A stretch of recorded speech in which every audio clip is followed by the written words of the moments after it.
Mitch, I assume you've changed everything and everything's changed in the last 72 hours since we last spoke. No doubt about it. It's been a minute since you and I have seen each other via Zoom. How would you describe just walking out into the field that you're going to play on and the guys' response and how did practice go? Uh, Same thing. Energy is where it needs to be. Watching the guys get out there and stretch, you can tell sometimes when guys get nervous or anything, they start running around, a little too quick. But I thought the guys went out there, calm, cool, and collective. We're going out there to practice, get better, stay focused. And you could see when the guys were taking batting practice, they're working on hitting line drives up the middle. Again, that's where some guys that haven't been in the situation or maybe don't have as many older guys who have played in the postseason before, they're kind of the calming goat to the rest of them. I'm watching Armstrong walk onto the field with a handful of other guys, and they're strolling with confidence, with some swag, and I think that's important. So that tells me a lot. Stay out of their way, let them do their thing. I think they're all ready to go out and compete.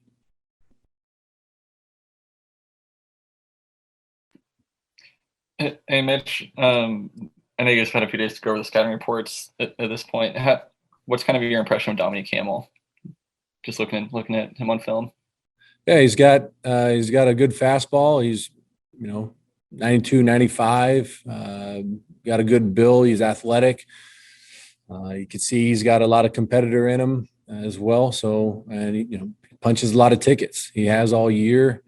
A guy who's been in the starting role for a handful of years now. So, I think that makes it exciting. He's a competitor, and we have competitive guys.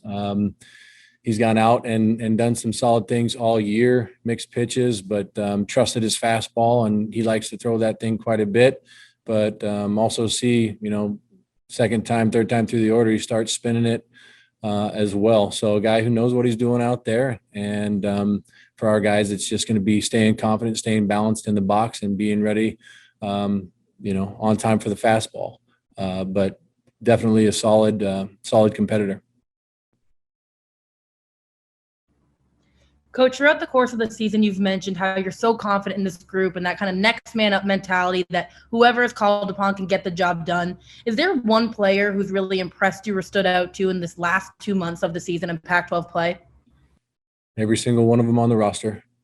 I know that's, I guess an easy answer, but when you're around these guys each and every day, and you watch what they bring to the yard, and each guy motivates the next guy and takes care of himself. By him showing up, being prepared, motivates the man next to him, and in turn, when they start to drift a little bit, the next guy brings them back. I've talked about this a lot. One guy who's played in every single game is Army at shortstop. Guy believes in himself. He knows what he's doing out there, and I think that puts a lot of guys at ease and brings a lot of confidence to the pitchers. What Troy Clonch is doing behind the plate, he's bringing the energy every day. He's continued to make adjustments and get better at the plate and behind the dish. You watch a guy like Boyd run around in the outfield, who's been itching to get in the lineup all year, and he's making the most of every opportunity he has. Playing left, right, center, he doesn't care. He wants to go get the baseball. I think that inspires everybody as well. And, a guy like Wade Meckler, who is he makes it so, hey, he wants everyone to know I'm going to be in the lineup every day. And it doesn't matter if it's a lefty or righty or what have you, whether you got velo or not, that guy gets in the box and makes the most out of every pitch. And I think the guys really respect him and his work ethic. How he goes about his business. There's no question that late night, he and a handful of others are getting in the cages, working together, and preparing. And I think that leads to a lot of their confidence in the box. So we talk a lot about lonely work and how confidence and composure, all those things are important. And what these guys do away from their practice time together, I think is, a cornerstone for their success. So there's not a guy on the position side or in the bullpen or a starting pitcher that isn't the right guy. Otherwise, they wouldn't be here. With Boyd, and I mean, he goes from a guy who wasn't necessarily in the lineup every day for a lot of the first half of the season to hitting 316 Pac-12 play. And what have you seen kind of switch with him throughout the season?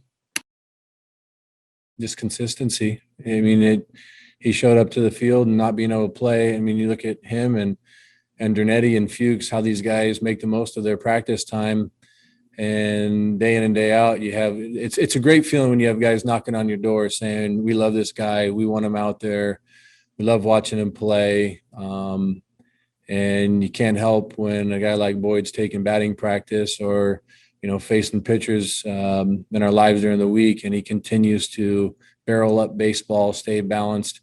Not only that, he can run the bases, he can push, drag, very confident in the box. And what tells me a lot about a confident hitter is how they respond to being behind in the count, and Boyd's someone that we continue to see, whether he's 0-1 or 0-2 or 1-2, he's going to go up there and battle and give you a great at bat. And I think that just has to do with his warrior mentality. If you've watched any of the games when he's been out there in the outfield, the first time he's out in left field, he attacks the baseball and backpicks the guy at first base. And then you put him out in right field, he's diving down the line to take away knocks and help out his pitchers.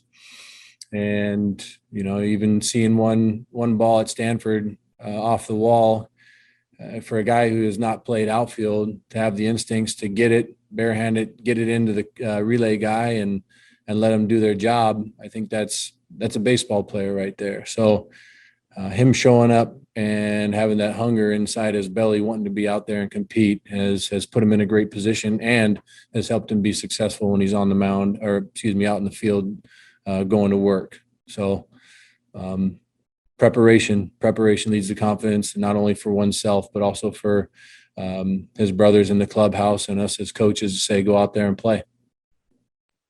You guys have a few guys like that, Forrester too, and Meckler, I guess to an extent, who have kind of forced their way into the lineup and never left. How much of an asset is it to have young guys like that who are, like you said, knocking on your door? I love it, man. You got to love when guys want to get in there and play, and they're going to fight for it. And part of our culture is just being truthful with one another. And it's not a bad thing to tell guys where they sit. If anyone wants to know where they sit on the depth chart, we'll have that honest conversation, not to be mean or anything. We just want these guys to all reach the top end of their potential. And also you got to be able to trust that they're going to go out there in the biggest situations. And so, sitting down in the coach's office with the door closed and having a heart-to-heart and a real honest conversation about where you sit, that can take guys one way or the other. Unfortunately, we have a lot of guys that, take those tough conversations and turn it into motivation, and continue to drive themselves forward, which pushes the rest of the group as well. So I think it's important on our end. We love these guys, like they're our own kids. And it's not always fun telling them, that they're not the guy right now. But at the same time, we know where they want to be. And the right guys are going to be able to handle those conversations and push forward.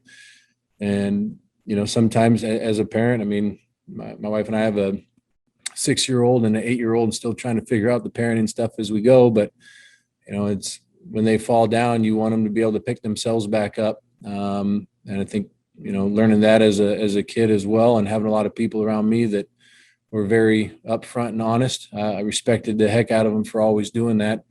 And, I think we owe it to these guys to be very truthful, and let's see how they respond. There's going to be times when they do need to get a little help getting picked back up, but that's why we're in the man building business, to teach these guys how to do it right. Because at some point they're going to be out in the real world, and they're going to have families of their own. They're going to have, jobs and mortgages and all that other stuff. And we got to, as family members, as parents, you want to make sure that they're going to be out there and be well taken care of. Not that you're never going to be worried about them or praying that they're going to be doing the right stuff, but, you don't want to be doing everything for them. You got to let them, give them some slack and see how they respond and guide them along the way. But we got a lot of guys that are handling their business the right way. Mitch, I know you guys still have your COVID protocols, but is it nice to start your postseason run in a state where, pretty much everything's back open? Does it add any kind of sense of normalcy for the team? Well, I mean, we've been pretty tight on the protocols all year, and splitting into different clubhouses, which is difficult because all the guys want to be around each other all the time. And as guys are more and more getting vaccinated, I think that helps protect the group.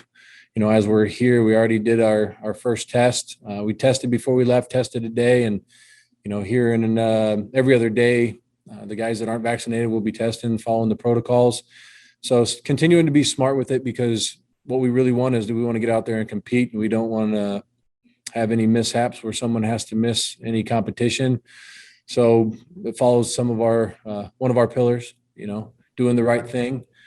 And I don't think we look at it as anything negative or anything that's something to complain about. We don't want to turn it into noise. So if the plate's 17 inches, we play by the rules and we compete within that 17-inch box. And right now, I think getting out here and the guys getting on a plane all together, and enough guys getting vaccinated, it's great. Not always having to mask up when you're at the field, because you get to look into someone's eyes, you get to see their facial expressions, you can read them a lot better, and know when to put your arm around them, and know when to joke around a little bit as well. But you can tell the guys are in a really good spot and comfortable. Okay, welcome everybody. We're going to start by going straight to questions for Justin Boyd.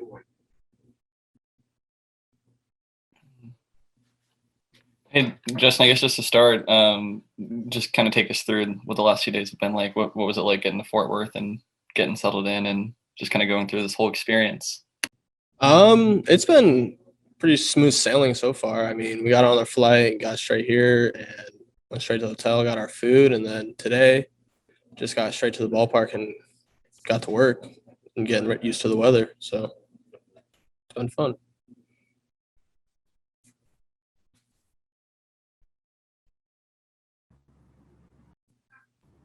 Justin, we didn't get a chance to talk to you the other day. So what was it like watching, I guess, the selections show, finding out your fate, and just going through this process for the first time? For the first time, it was a little nerve-wracking getting towards the end, but I had a lot of confidence that we were going to be in a regional, and it was fun getting to sit there and hear our name be called and sitting with our family and just enjoying the moment all together. Justin, what do you think is the key factor, the number one factor that's going to separate you guys from having a good postseason here? I think we all have it in us. Like, we all believe in each other and we all have faith in each other. So just keeping that strong mindset and keeping the faith in each other and trusting one another will push us pretty far.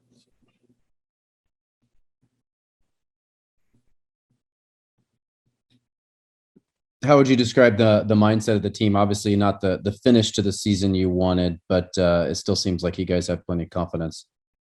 The finish of the season wasn't great, but it doesn't diminish our mindset. Like, we're ready to go. We want to go, and we know we believe in each other, and we know we're going to go far.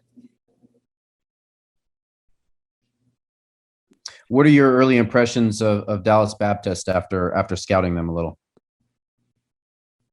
I think we're just going to stick to our game plan, do what we do best, and just stay with our same approach and just keep playing, having fun while doing it.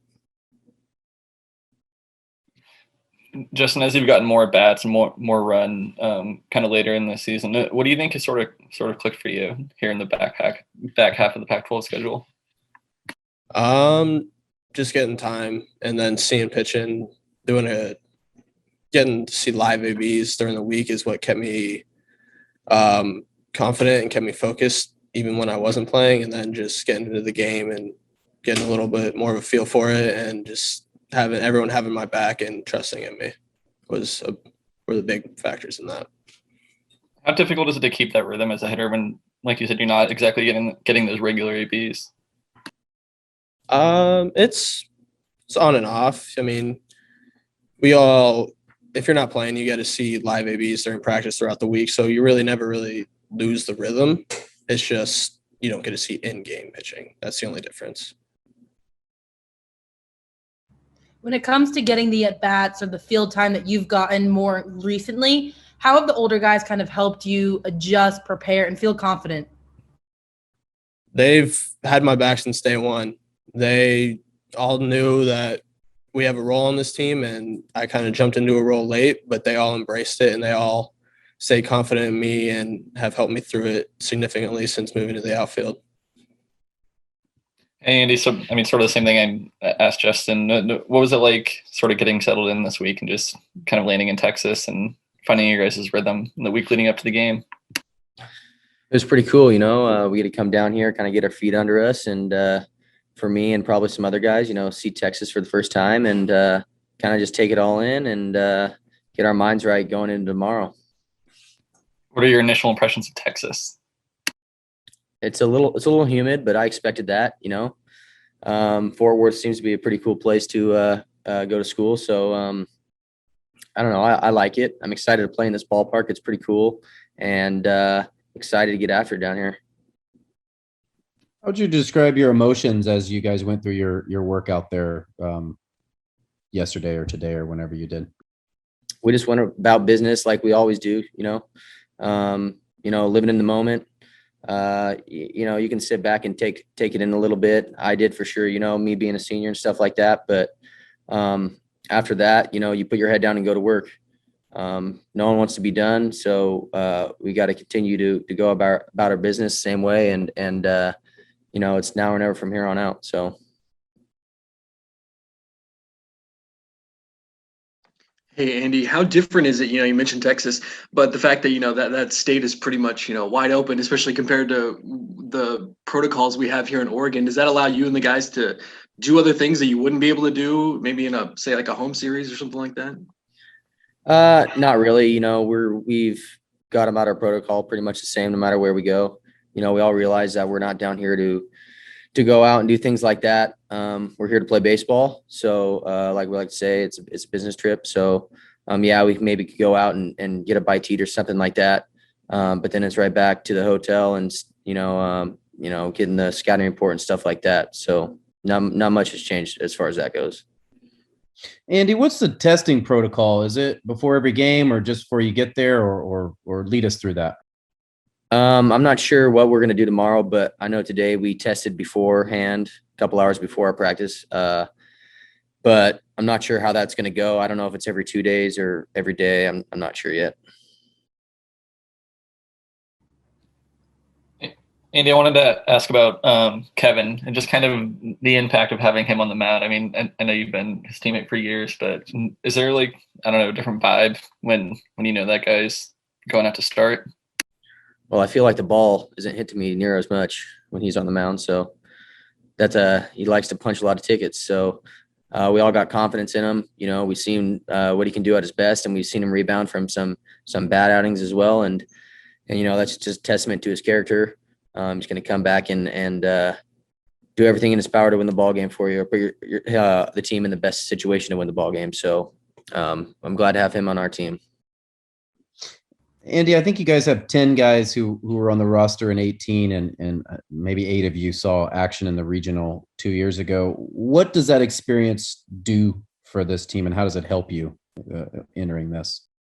I think it helps a lot just because, sometimes your first postseason experience can be overwhelming. And I think that, just knowing what to expect is pretty important. But at the same time, the game doesn't change. The environment may, but someone's still going to try to put the ball over the plate, and it's your job to hit it. So game doesn't change. We just got to do what we can control and go from there. I know we were asking about Darwin and Joey the other day. With those two and with Mitch having gone through, so many runs through the postseason during their playing careers, how much of an impact does that have on you guys? Like, how helpful is that? It's huge. They've been there and done that. So it's our job to follow their lead. They are in very familiar territory right now. So we got all the confidence in the world with them, of course. And, it'll be pretty special to see what we can do with them. Andy, being a senior and how last season was just a mess and canceled, what does this postseason mean to you, seeing it's your last go around? Well, it came pretty quickly. You know, it feels like just like yesterday that our season got canceled last year, but it's exciting to be in the position we are today. And, you know, I guess, you know, we can take it in, but then it's right back to going to work. And when there's home games at Goss, your family seems to always kind of congregate near me or I'm near them. Are they making the trip down to Texas? I mean, I feel like the fan club grew game by game by game this season with your family. Yeah, they're coming down, and I'm sure a lot of other Beaver fans are too. So we'll be excited to see them. Hopefully Beaver Nation shows up well, and I'm sure they will, and it'll be exciting to see how that goes. Have you seen any orange and black around there yet? I've seen a few. I'm guessing most of them flying today, so maybe tomorrow night we'll see a ton of them.